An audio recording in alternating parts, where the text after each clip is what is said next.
ఈరోజు మనం మాట్లాడుకోబోయే టాపిక్ వచ్చి కోపం, ఇంకా దాన్ని కంట్రోల్ చేసే పద్ధతులు. మన చేతికందిన ఈ సమాచారం చూస్తుంటే కోపాన్ని అర్థం చేసుకోవడానికి, దాన్ని డీల్ చేయడానికి కొన్ని ప్రాక్టికల్ ఐడియాలిచ్చారు. అవును. మన మిషన్ చాలా సింపుల్. కోపం వచ్చినప్పుడు మన బ్రెయిన్లో అసలేం జరుగుతుంది, ఆ సైన్స్ ఏంటి అని తెలుసుకుని మన డైలీ లైఫ్లో నిజంగా పనిచేసే కొన్ని పవర్ఫుల్ టిప్స్ ఏంటో చూద్దాం. చాలా మంచి పాయింట్. సరే, ఇక విషయంలోకి వెళ్ళిపోదాం. ఈ సమాచారం మొదట్లోనే మన మెదడు గురించి చెబుతోంది. మన బ్రెయిన్ లోపల ఒక యుద్ధం జరుగుతుందట. ఒకవైపు అమిగ్డాలా, మరోవైపు ప్రీఫ్రంటల్ కార్టెక్స్. ఈ రెండింటి మధ్య ఫైటే మన కోపానికి కారణమట. వినడానికి చాలా ఇంట్రెస్టింగ్గా ఉంది కదా. ఖచ్చితంగా. దీన్నొక ఆఫీస్లాగా ఊహించుకుందాం. అమిగ్డాలా అనేది మన బ్రెయిన్లోని ఎమోషనల్ సెక్యూరిటీ గార్డ్. ఓకే. ఏదైనా ప్రమాదం, అన్యాయం లేదా మనకు నచ్చనిది జరిగిందని అనిపించగానే వెంటనే అలారం మోగిచేస్తుంది. అదే మనకు కోపంలా బయటకొస్తుంది. రైట్.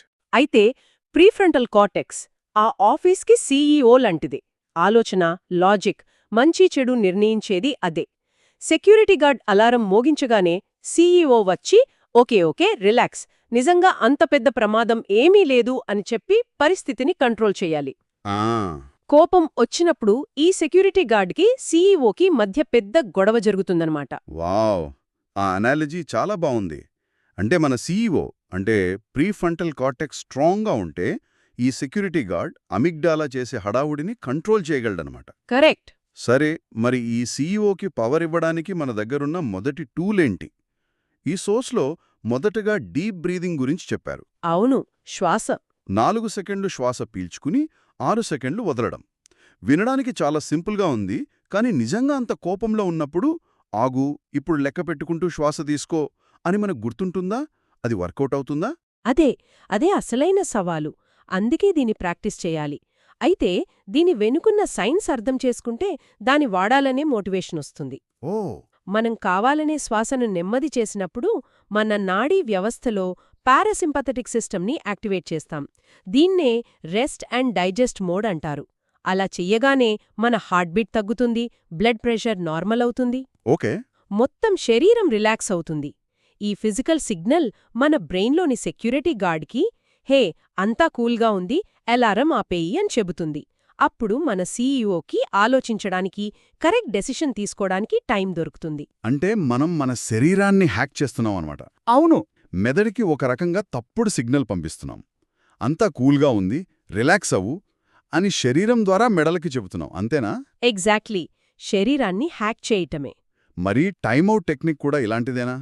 అంటే కోపం రాగానే ఆ ప్లేస్ నుండి కాసేపు బయటికి వెళ్ళిపోవడం. అవును, అది కూడా అదే ప్రిన్సిపల్ మీద పనిచేస్తుంది. ఆ గొడవ జరుగుతున్న ప్రదేశం నుండి శారీరకంగా దూరంగా వెళ్లడం వల్ల మన సెక్యూరిటీ గార్డ్ అంటే అమిగ్డాలాకి ప్రమాదమింకా కొనసాగుతోంది అనే సిగ్నల్స్ అందవు. రైట్. ఆ గ్యాప్లో మన సీఈఓ ప్రీఫ్రంటల్ కార్టెక్స్ తిరిగి ఛార్జ్ తీసుకుంటాడు. సో ఈ రెండూ కోపానికిచ్చే ఫస్ట్ ఎయిడ్ లాంటివి. ఓకే, శ్వాసతో శరీరాన్ని శాంతపరచడం ఒకెత్తు, అది ఫస్ట్ ఎయిడ్. కాని నా మైండ్లో ఒకే ఆలోచన పదే పదే తిరుగుతుంటే, నన్నెందుకెలా అన్నారు, లేదా ట్రాఫిక్లో ఆ వ్యక్తి నన్ను అంత దారుణంగా ఎలా కట్ చేశాడు అని పదే పదే అనుకుంటూ ఉంటే అప్పుడు శ్వాస మీద ధ్యాస పెట్టడం కష్టం కదా. ఈ ఆలోచనల సంగతేంటి? నిజమే. వీటిని డీల్ చేయడానికి మన సోర్సులో కాగ్నిటివ్ రీఫ్రేమింగ్ అనే టెక్నిక్ గురించి చెప్పారు. ఖచ్చితంగా.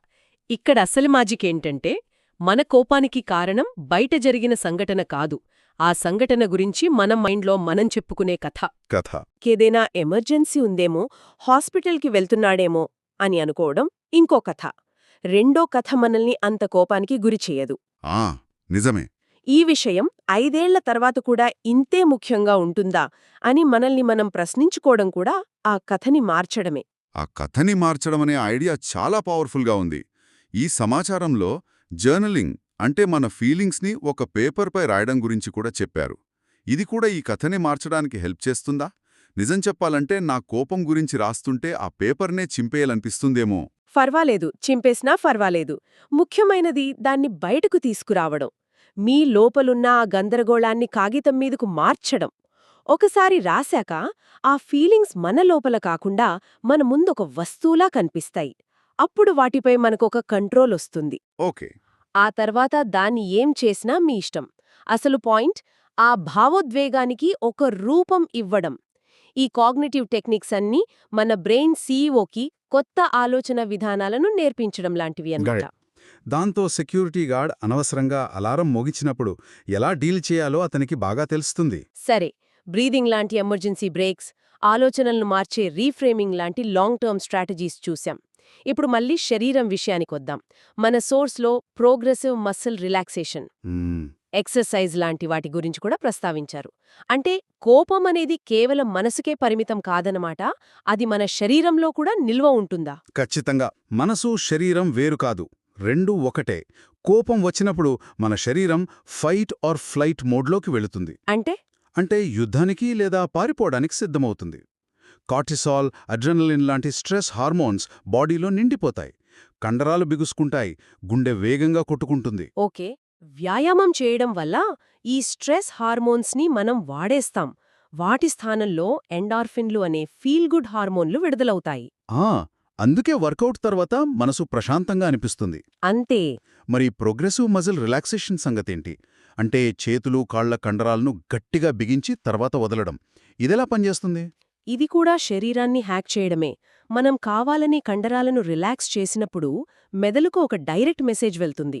ఏమని? ప్రమాదం తొలగిపోయింది, ఇప్పుడు విశ్రాంతి తీసుకోవచ్చు అని. ఇది అమిగ్డాలా క్రియేట్ చేసిన ఫిజికల్ టెన్షన్ని డైరెక్ట్గా ఎదుర్కొంటుంది. అంటే వ్యాయామం చేయడం, కండరాలను రిలాక్స్ చేయడం ద్వారా మనం కేవలం ఒత్తిడిని తగ్గించడమే కాదు, ప్రీఫ్రంటల్ కార్టెక్స్కి తిరిగి పగ్గాలందిస్తున్నామన్నమాట. అమిగ్డాలా సృష్టించిన హార్మోన్ల తుఫానును అడ్డుకుంటున్నాం. ఇక దీర్ఘకాలికంగా మనం స్ట్రాంగ్గా మార్చుకోవడానికి నిద్ర, ధ్యానం గురించి కూడా ఈ సమాచారంలో ఉంది. అవును. నిద్ర సరిగ్గా లేకపోతే చిన్న విషయాలకే చిరాకు వస్తుందనేది మనందరికీ అనుభవమే. ఇవి తక్షణ ఉపశమనం కాకుండా మనల్ని కోపానికి తక్కువ గురయ్యేలా ఎలా చేస్తాయి? ఇదే చాలా చాలా ముఖ్యమైన పాయింట్. మన ఎమోషనల్ కంట్రోల్ సిస్టమ్ని ఒక కండరంలా ఊహించుకోండి. కండరంలాగా? అవును. దానికి సరైన రెస్ట్, పోషణ లేకపోతే అది బలహీనపడుతుంది. నిద్రలేమి మన ప్రీఫ్రంటల్ కార్టెక్స్ అంటే మన సీఈఓ పనితీరును డైరెక్ట్గా దెబ్బతీస్తుంది. ఓకే. సీఈఓ అలసిపోయి ఉన్నప్పుడు సెక్యూరిటీ గార్డ్ అంటే అమిగ్డాలా సులభంగా ఆఫీస్ని తన కంట్రోల్లోకి తీసుకుంటాడు. అందుకే నిద్రలేనప్పుడు చిన్న విషయాలకే ఓవర్ రియాక్ట్ అవుతాం. సరిగ్గా అదే. మరి ధ్యానం? అది ఈ కండరాన్ని ఎలా బలపరుస్తుంది? ధ్యానమనేది ఈ ఎమోషనల్ కంట్రోల్ కండరానికి రెగ్యులర్ జిమ్ ట్రైనింగ్ లాంటిది. రోజూ ధ్యానం చేయడం వల్ల మన ఆలోచనలను, భావోద్వేగాలను అవి రాగానే గమనించే సామర్థ్యం పెరుగుతుంది. ఓకే, నాకిప్పుడు కోపమొస్తోంది అని అది పెరిగి పెద్దది కాకముందే గుర్తించగలుగుతాం. అంటే రియాక్ట్ అయ్యే ముందు. ఎస్. ఇది మన రియాక్షన్కి, రెస్పాన్స్కి మధ్య గ్యాప్ని పెంచుతుంది. ఆ గ్యాప్లోనే మనం డీప్ బ్రీదింగ్ లాంటి టెక్నిక్స్ వాడగలుగుతాం. ఇప్పటిదాకా మనం మాట్లాడినవి కొంచెం పెద్ద టెక్నిక్స్. కానీ కొన్నిసార్లు కోపం వచ్చినప్పుడు అంత టైం ఉండదు. అప్పటికప్పుడు ఏదైనా మ్యాజిక్ ట్రిక్ లాంటిదుంటే బాగుండనిపిస్తుంది. మన చేతిలో ఉన్న సోర్స్లో అలాంటి కొన్ని క్విక్ ఫిక్స్ ఐడియాలు కూడా ఇచ్చారు కదా? ఇచ్చారు. చల్లటి నీళ్లు తాగడం, నవ్వడం, మ్యూజిక్ వినడం లాంటివి. అవును. వీటిని ప్యాటర్న్ ఇంటరప్ట్స్ అని పిలవవచ్చు. ప్యాటర్న్ ఇంటరప్ట్స్ అంటే కోపం వచ్చినప్పుడు మన మెదడు ఒకే రకమైన నెగటివ్ ఆలోచన చక్రంలో ఒక లూప్లో చిక్కుకుపోతుంది. ఆ ఆలోచనలు ఒకదానికొకటి ఆజ్యం పోసుకుంటూ కోపాన్ని పెంచుతాయి. ఇక్కడ చెప్పిన చిన్న చిన్న పనులు ఆ లూప్ని బ్రేక్ చేసే సాధనాలు. ఎలా? హఠాత్తుగా చల్లటి నీళ్లు తాగడం వల్ల శారీరకంగా, మానసికంగా ఒక షాక్ తగిలి మన దృష్టి ఆ పనిపైకి వెళ్తుంది. ఒక ఫన్నీ వీడియో చూస్తే మన మూడ్ పూర్తిగా మారిపోతుంది. నిజమే. మ్యూజిక్ మన ఎమోషన్స్పై డైరెక్ట్ ఎఫెక్ట్ చూపిస్తుంది. ఇవన్నీ మన దృష్టిని కోపం నుండి వేరే విషయం వైపు మళ్లించి ఆ క్షణంలో ఆ లూప్ నుండి బయటపడేస్తాయి. చివరగా వీటన్నింటి సారాంశంగా ఒక సింపుల్ మంత్ర ఇచ్చారు. శ్వాసని నియంత్రించు, ఆలోచనను మార్చు, శరీరాన్ని రిలాక్స్ చెయ్యు. ఇది మనం ఇప్పటివరకు చర్చించిన అన్ని అంశాలను 3 సులభమైన స్టెప్స్లో చెప్పినట్టుంది. గుర్తుపట్టుకోవడానికి చాలా ఈజీగా ఉంది. ఖచ్చితంగా. ఇది చాలా శక్తివంతమైన ఫార్ములా. మనం చర్చించుకున్న అన్ని పద్ధతులను ఈ 3 దశలు కవర్ చేస్తాయి. శ్వాసను నియంత్రించు అనేది డీప్ బ్రీతింగ్ లాంటి ఫస్ట్ ఎయిడ్. ఆలోచనను మార్చు అనేది కాగ్నిటివ్ రీఫ్రేమింగ్, జర్నలింగ్ లాంటి మెంటల్ స్ట్రాటజీస్. ఇక శరీరాన్ని రిలాక్స్ చేయు. అది ఎక్సర్సైజ్, మసిల్ రిలాక్సేషన్ లాంటి ఫిజికల్ టెక్నిక్స్. కోపం వచ్చినప్పుడు ఏం చేయాలో తెలియని కన్ఫ్యూజన్లో ఉన్నప్పుడు ఈ 3 స్టెప్స్ గుర్తుంచుకుంటే చాలు, అది మనకు ఏం చేయాలో ఒక క్లియర్ ఐడియా ఇస్తుంది.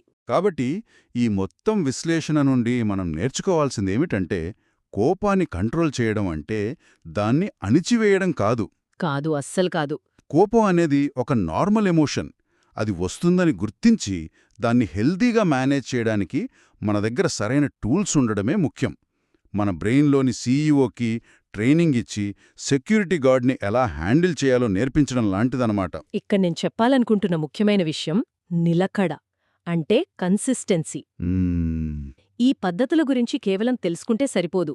వీటిలో ఏవి మనకు బాగా పనిచేస్తాయో కనుగొని వాటిని రోజూ ప్రాక్టీస్ చేయడంలోనే అసలైన పవరుంది. అంటే అలవాటు చేసుకోవాలి. అంతే. మొదట్లో కష్టంగా అనిపించినా చేస్తూ ఉంటే కోపాన్ని ఎదుర్కోవడమనేది ఒక స్కిల్లాగా మారుతుంది, మన సహజ స్వభావంలా మారిపోతుంది. ఈ సమాచారం చివర్లో 7 రోజుల యాంగర్ మేనేజ్మెంట్ ప్రాక్టీస్ ప్లాన్ గురించి ప్రస్తావించారు. అవును. అది ఒక ఆలోచనను రేకెత్తిస్తోంది. మనం ఈ టెక్నిక్స్ గురించి తెలుసుకోవడమే కాదు, వాటిని ఒక అలవాటుగా మార్చుకోవడం ముఖ్యం. కరెక్ట్. ఒకవేళ వింటున్నవాళ్లు మనం చర్చించుకున్న ఈ లిస్ట్ నుండి కేవలం ఒకే ఒక్క చిన్న టెక్నిక్ను, ఉదాహరణకు రోజుకు 5 నిమిషాల డీప్ బ్రీదింగ్, లేదా ప్రతిరోజు రాత్రి పడుకునే ముందు 2 నిమిషాలు తమ ఫీలింగ్స్ రాయడం లాంటిది ఎంచుకుని కేవలం 1 వారం పాటు సాధన చేస్తే తమ ఎమోషనల్ రియాక్షన్స్ గురించి వాళ్ళు కొత్తగా ఏం కనుగొనగలరు? ఆసక్తికరమైన ప్రశ్న. ఒక చిన్న మార్పు వాళ్లలో ఎలాంటి పెద్ద ప్రభావాన్ని చూపుతుందో గమనించడం ఆసక్తికరంగా ఉంటుంది కదా.